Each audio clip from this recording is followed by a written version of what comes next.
Maka ga mwami Robert Kyagulanyi Ssentamu oba goyinza okuyita Bobi Wine olunaku olwaleero oba ettuntu ly'olunaku olwaleero okwawukanako n'ennaku endala zonna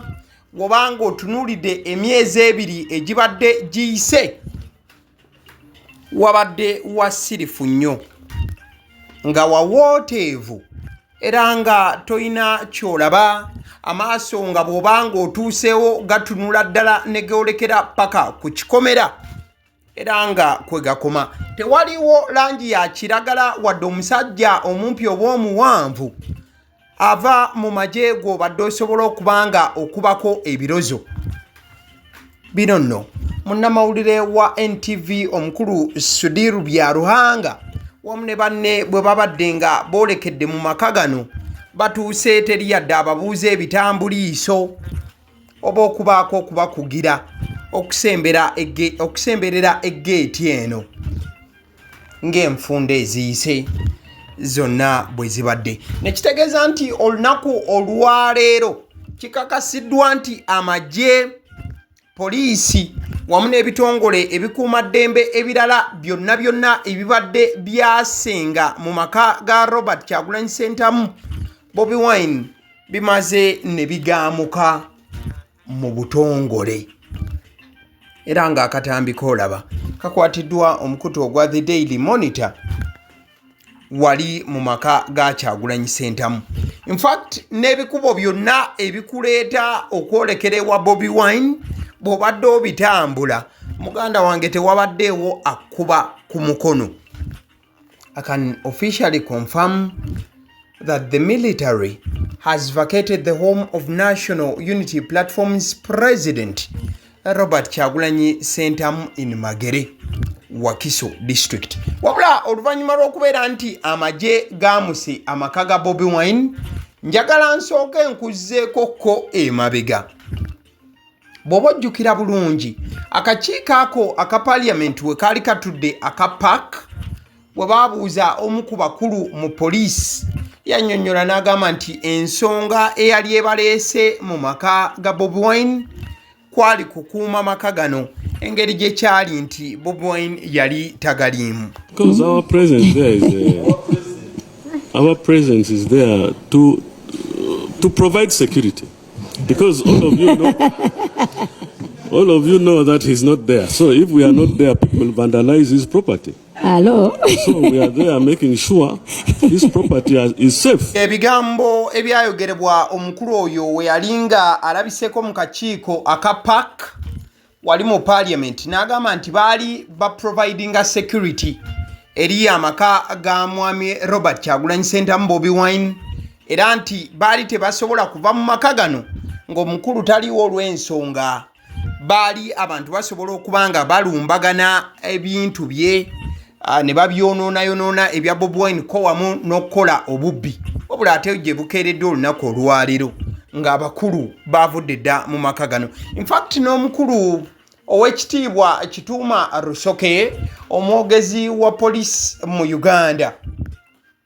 naye alina obubaka bwe yayogera oba nga nnyonnyola lwaki poliisi wamu n'ebitongole ebikuumaddembe baali balemedde mu maka ga Bobi Wine. Tulina deployments around amakage kubanga tulina interests nga security n'okulaba nti tewabaawo obumenyi bw'amateeka obubalukawo nga businziira okuva ewuwe.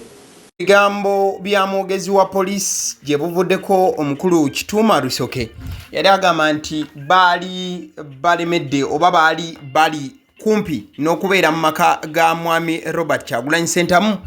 olw'ensonga nga bw'owulidde annyonnyola. Mu kaddeke kamu bannayuganda bangi batandise okubanga bareactinga ku mawulire g'okubeera nti amagye gavudde mu maka ga Bobi Wine. Omukulu ono Livingstone agambye but they said that they will not leave until he returns and hand over it to him. Agambye nti kati kijja kitya nti amagye gavudde mu maka ga Bobi Wine ate nga bo bennyini bagamba tebajja kuvaamu okuggyako ng'akomyewo ne bamukwasa butereevu amaka ge. Engineer Michael agambye nti so who is going to compensate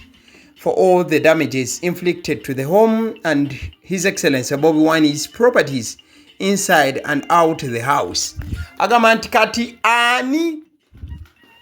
agenda okusasulira damage zonna ezituuse ku maka g'omukulu munda mu nnyumba ye mu makage ate era wamu n'ebweru waago.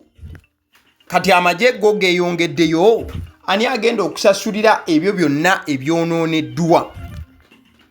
Bwengezezaako okubanga nkebera ku mukutu gw'omukulu Bobi Wine tewaliwo obubaka. Wendicodingidde emboozi eno ziri 12:45 March omwaka 2026. Omukulu abadde tannawandiikayo statement yonna ku nsonga y'okubeera nti Amaggye gavudde mu makage. Ojja kujjukira nti Bobi Wine tali mu ggwanga nnyaffe Uganda, ali mu America. Nabwe kityo tuba tulindiridde communication ziba zina kuyita ku mikutu gye, engeri gye kiri nti tewaliwo bannamawulire basobola kutuukako aba Uganda okujjako era ng'akozeseza emikutu emigattabantu. Omukulu gw'olaba ye Joel Ssenyonyi, ate ye olunaku olwaleero abadde akola butaweera okulaba nga munna NUP era ali kakiiko k'ebyokulonda ka NUP omukulu John Mary Sebuufu ateebwa okuva mu komera era nga munnange aweereddwa bail olunaku olwaleero. That was very very successful era nga yemu ku success NUP zeri mu kubala ezituusewo olunaku olwaleero. Kale ate ekifaananyi kino kyo kyolaba kya Nubyandi wamu n'omukulu amanyiddwa nga David Lewis Rubongoya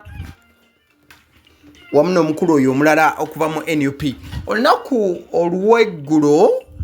nabo nno baawuubyeko olubu lw'ekigere mu kkomera wali e Luzira. Babadde bagenze kulaba ku Dr. Kiza Besigye wamu n'abasibe abalala era nga David Lewis Rubongoya yagambye nti baalabyeko ku Alex Waiswa Mufumbiro,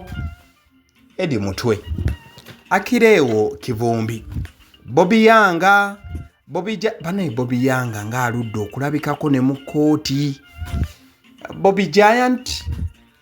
Mukibi Dennis, Muyodi Hamidu, Segawa Shafik, ate era wamu n'abasibe abalala. Era David Lewis Rubongoya yagambye nti kyannaku nnyo nnyini ddala okulaba abantu abatalina misango nga basebengerera mu komera. That is according to David Lewis Rubongoya. Kati nno awo nga tuvuddewo kansooke kulage Honorable Richard Sebamala. Ekizibu kye tulina kati waliwo abeefuza opposition abalowooza nti bo ba opposition nnyo okusinga abalala. Aba NUP balowooza nti akati ffe opposition yaffe kati beerabira olutalo lwe tulina olw'okukyusa obuyinza bw'eggwanga ne badda ku kulwana aba opposition bannaabwe bawangule ebifo eby'opposition nga tebanaba kuwangula bya NRM byekola ki bigambo bya Honorable Richard Sebamala yekokola NUP ne sekwekokola ina. In fact, Honorable Richard Sebamala ye honorable eyali aleese ekiteeso ekyokulabanga leader of opposition tava mu kibiina kisinga ababaka mu parliament. Wabula yaleeta ekiteeso ng'agamba nti ayagala leader of opposition abeerenga bamukubako akalulu. Yes, nga ababaka bonna beekwatira wamu ne bagamba nti kati omulundi guno si Joel Ssenyonyi nedda. Joel Ssenyonyi naawe weesimbewo, n'omulala yeesimbewo, n'omulala yeesimbewo, kati fe opposition tukube akalulu. Tulaba ani abeera leader of opposition. Ojja kujjukira nti leader of opposition alondebwa ekibiina ekisinga ababaka abangi ku side ya opposition. Tugeze nti NUP yaleeta ababaka bangi, kati NUP ebeera ebwebwa omwaganya n'olukisa okulonda omuntu asobola okubanga afuuka leader of opposition. NUP ye mulonda so sinti no bakuba kalu wabula NUP yeina omukisa ogwo. Kati honorable oyo abadde yekokola NUP yali alese ekiteeso ekyo, but of recent ya withdrawing ekiteeso kye ne kivaayo. Kale awo nno nga tuvuddewo ko omukadde ke kamu ono mukasambidde teri munna Uganda agenda kunenya kuwagira Museveni. ingana ebatakunenya kyaba teriyo kakati tewali ensonga lwaki weyita opposition ate ng'owagira Museveni kubanga ebyo ebintu bibiri tebigatta ensonga njajja nnyo tebigatta kati oba oli ki eno ye rigimu eri mu buki mu buyinza gy'owagira kyokka enkeera n'ogamba fe ab'opposition so kati osuubira oli ali ku genuine ewakanya mwami Museveni mwami nakyalo atambule naawe ankaddemu nga tekannabulira opposition ne mu parliament tujja kubulirayo nnyo President Museveni kakabando balaba andi kati wuliriza kabando omulaba amuwagira luwatu nammwe bye mukola mukolera President Museveni obanga mu kifo ky'omulemesa okukulembera mudduka wakulembere muba muli mukolera ye exactly yabadde embeera yakubbinkana still era aga program eyo weyitibwa nti akabbinkano wali ku Bukedde TV ekiro ekikeseza olunaku olwaleero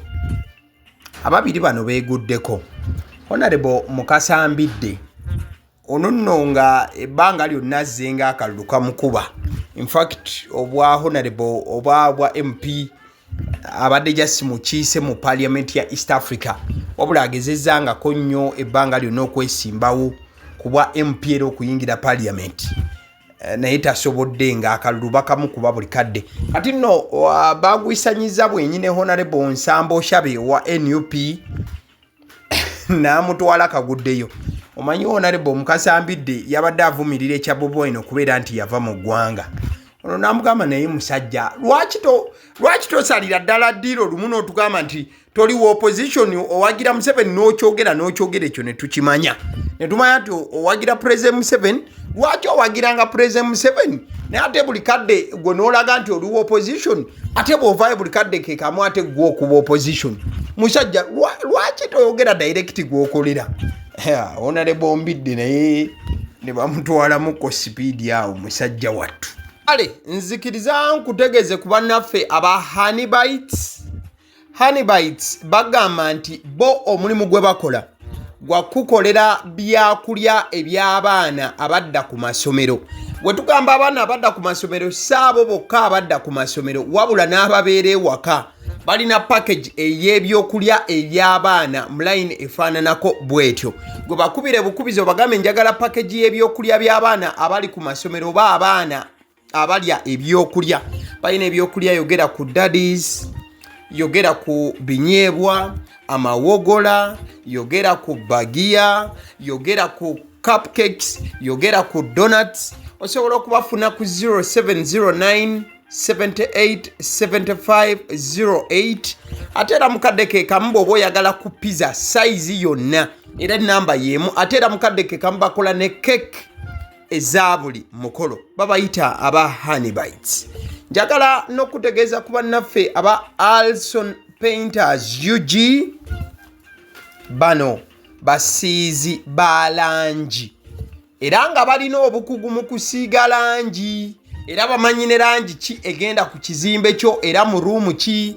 tebasobola kuddira langi yandigenze mu kisenge ate ne bagisiiga mu ddiiro ey'omu dining ne bagisiiga mu kinaabiro nedda Alson Painters UG omulimu gw'okusiiga langi